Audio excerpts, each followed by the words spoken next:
Room 13 by Edgar Wallace.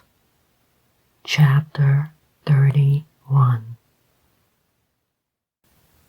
Johnny Gray came to consciousness with a violent headache and a sense of suffocating restriction, which he discovered was due to his wing collar holding tightly in spite of the rough usage that had been his.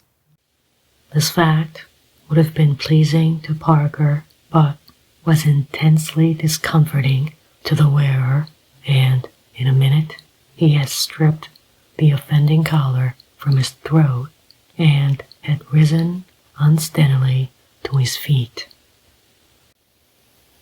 The room in which he was had a familiar appearance. It was a cell in Keytown Jail. He remembered Fenner's warning, so Fenner knew. Keytown Jail sold by the government to Jeffrey Legg. The idea was preposterous, but why not? A timber merchant had bought a jail at Hereford. A firm of caterers had purchased an old prison in the north of England and were serving afternoon teas in the cells. Now he understood. Keytown Prison was the headquarters of the big printer. The one place in the world that the police would never dream of searching, particularly if, as he guessed, Jeffrey Legg had offered some specious excuse for his presence and the presence of his company in this isolated part of the world. The sound of voices came faintly up to him, and he heard a door bang and the clicking of locks. And with that sound he recalled the happenings of the evening. It must be Peter. They had got into. In spite of his discomfiture, in spite of the awful danger in which he knew he was, he laughed softly to himself. Above his bed was a window with scarcely a whole pane, but there was no escape that way. A thought struck him, and leaning down, he tapped a Morse message on the floor. If it was Peter, he could understand. He heard the answering tap, which came feebly, and when he signaled again, he knew that whoever was in the cell below had no knowledge of the Morse code. He searched his pocket and found a tiny scrap of pencil, but could find no paper except a bundle of 5-pound notes, which his captors had not troubled to remove. Here was both stationery and the means of writing, but how could he communicate with the occupant of the cell below? Presently a plan suggested itself, and he tore off the lapel of his dinner jacket and unraveled the silk. Tying the pencil to the end to give it weight, he slowly lowered his message, hoping, though it seemed unlikely, that his fellow prisoner would be able to see the paper.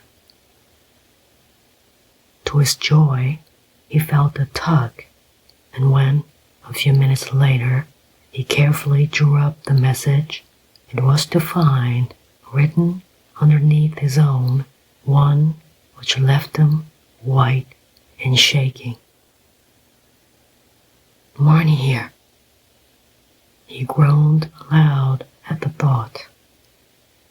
It was too late now to risk any further communication. There was a ewer of water in a basin in the cell, and with this he relieved the aching in his head. And when breakfast came, he was ready. The brought in the tray was a stranger to him, as also was the man who stood on guard at the door, revolver in hand. "What's the great idea?" asked Johnny coolly, sitting on the bed and swinging his legs. "Has Jeff bought a jail to practice in? Wouldn't it have been cheaper to have gone over the Alps?" "You shut up, Johnny Gray," growled the man. "You'll be sorry for yourself before you're out of here." "Who isn't?" asked Johnny. "How is Peter?" "You know damn well Peter has escaped," said the other before he could check himself. "Escaped?" said the delighted Johnny. "You don't mean that?" "Never mind what I mean," growled the man, realizing he had said too much. "You keep a civil tongue in your head, Gray, and you'll be treated square. If you don't, there are plenty of men on the spot to make Dartmoor a paradise compared with Keytown." The door slammed in Johnny Gray's face, but he was so absorbed in the news which the man had unwillingly given to him that he had to force himself to eat. Soon after, the man came to take away the tray. "What's your name, Bo, anyway?" said Johnny carelessly. "I hate calling you Face. It's low."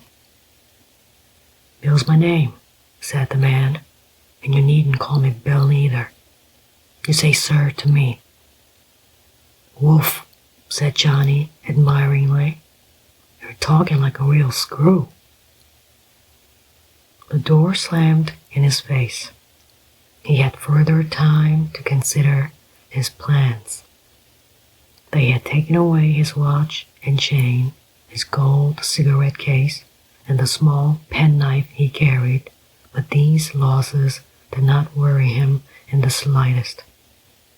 His chief anxiety was to know the exact character of Keytown Prison, and that he determined to learn at the earliest opportunity. It was late in the afternoon. He guessed it was somewhere in the neighborhood of 4 when his lunch came, and he was quite ready to eat it, though a little suspicious of its possible accessories. "No poison in this, Bill?" he asked pleasantly as he took the bread and cheese from the man's hand. "There's no need to poison you. We could starve you, couldn't we?" said the other. "If Jeff was here, maybe I'd get a rapping for giving you anything." "Gone away, has he? Well, prisons are more pleasant when the governor's away. Am I right, Bill? Now, what do you say to a couple of $100 of real money?" "For what?" asked the man, stopping at the door. "If you mean it's for letting you make a getaway, why, you're silly. You're going to stay here till Jeff fixes you." All the day, Johnny had heard, or rather felt, a peculiar roar of sound coming from some remote quarter of the prison. "Got electric light here, Bill?" he said conversationally. "Yes, we have," said the other. "This is a model boob, this is." "I'll bet it is," said Johnny grimly. "Are you running any electric radiators in my cell tonight, or do you want all the power for the press?" He saw the man's face twitch. "Of course, you're running the slush factory here. Everybody knows that. Take my advice, Bill. Go while the going's good, or the bulls will have you inside the realest boob you've seen." He had made the guard more than a little uncomfortable as he saw and sought to press home the impression he had created. Jeffrey's going to shop you sooner or later because he's a natural-born shopper, and he's got the money, Bill, to get away with, and the motor cars and airplanes. You haven't got that. You'll have to walk on your own paths, and the bulls will get you halfway over the field. Oh, shut up, said the man uncomfortably, and the conversation ended, as in the morning, with the slamming of the door. Presently, the little spy hole in the cell door opened. What made you think this is a print shop? Asked Bill's voice. I don't think anything about it. I know, said Johnny decisively. If you'd like to come to me this evening, I'll tell you the name of every worker here, the position of every press, and the length of the lagging you'll get. The cover of the spy hole dropped. Jeffrey was away. That was all to the good. If he remained away for the whole of the night, he was worried about Marnie, and it required all his strength of will not to fret himself into a state of nerves. In an hour, Bill returned, and this time he brought no guard but himself, but for safety's sake, carried on his conversation through a little grill in the door. You're bluffing, Johnny Gray. We've got a fellow here who was in boot with you, and he says you're the biggest bluffer that ever lived. You don't know anything. I know almost everything, said Johnny immodestly. For instance, I know you've got a young lady in the cell below. How's she doing? The man was taken aback for a moment. Who told you? He asked suspiciously. Nobody else has been here, have they? Nobody at all. It is part of my general knowledge. Now listen, Bill. How are you treating that lady? And your life hangs on your answer. Don't forget it. She's all right, said Bill casually. They've given her the condemned cell, with a bathroom and all, and a proper bed, not like yours. And you can't scare me, Gray. I'll bet I can't, said Johnny. Bring me some water. But the water was not forthcoming, and it was dark before the man made his reappearance. Johnny listened at the door. He was coming alone. Johnny pulled up the leg of his trousers and showed those suspenders which were Parker's pride, but they were not ordinary suspenders. Strapped to the inside of the calf was a small holster. The automatic it carried was less than 4 inches in length, but its little blunt-nosed bullets were man-stoppers of a peculiarly deadly kind. The door swung open, and Bill stepped in. Jeff's back, he began, and then, step in and step lively, said Johnny.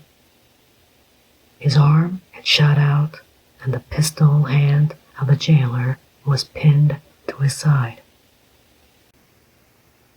This gun may look pretty paltry, but it would blow a square inch out of your heart, and that's enough to seriously inconvenience you for the remainder of your short life. With a turn of his wrist, he wrenched the revolver from the man's grasp, set "Over there," he said. "Is anybody in the hall?" "For God's sake, don't let Jeff see you. He'll kill me," pleaded the agitated prisoner. "I'd hate for him to do that," said Johnny. He peeked out into the hall. It was empty, and he went back to his prisoner. "Stand against the wall. I'm going to give you the twice over." His hands searched quickly, but effectively. The key he was putting in his pocket when he noticed the design of the ward. "Passkey, I fancy. Now, don't make a fuss, Bill, because you'll be let out first thing in the morning, and maybe I'll have a good word to say for you at the Oxford Assizes. There's something about you that I like. Give me the simple criminal, and the Lord knows you're simple enough." He stepped out of the cell, snapped the lock of the door, and keeping in the shadow, walked swiftly along the gallery until he came to the open stairway onto the floor below. The hall was untenanted. Apparently, Bill was the only jailer. He had reached the floor when the door at the end of the hall opened and somebody came in. He flattened himself in one of the recessed cell doorways. Two men entered, and one, he guessed, was Jeff. 1, 2, 3, 4, the fourth door from the end. That was Marnie's door, immediately under his own. He saw Jeffrey stop, heard the too familiar grind of the lock, and his enemy disappeared, leaving the second man on guard outside. If Jeffrey had made an attempt to close the door behind him, Johnny would have shut down the guard and taken the consequences. But the man was absent for only a few minutes. When he came out, he was shouting incoherently threats that made the hair rise on Johnny Gray's neck. But they were only threats. The hall door closed on Jeffrey's leg, and Johnny moved swiftly to number 4. As the door opened, the girl shrank back against the wall. "Don't touch me," she cried. "Marnie." At the sound of his voice, she stood, rooted to the spot. The next second, she was laughing and weeping in his arms. "But Johnny, how did you get here? Where were you? You won't leave me?" He soothed her and quietened her as only Johnny Gray could. "I'll stay.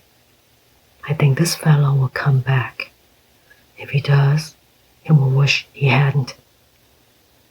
And Jeffrey came, as the grip of strong hands closed on his throat and the hateful voice of his enemy came to his ears. Johnny's prophecy was justified.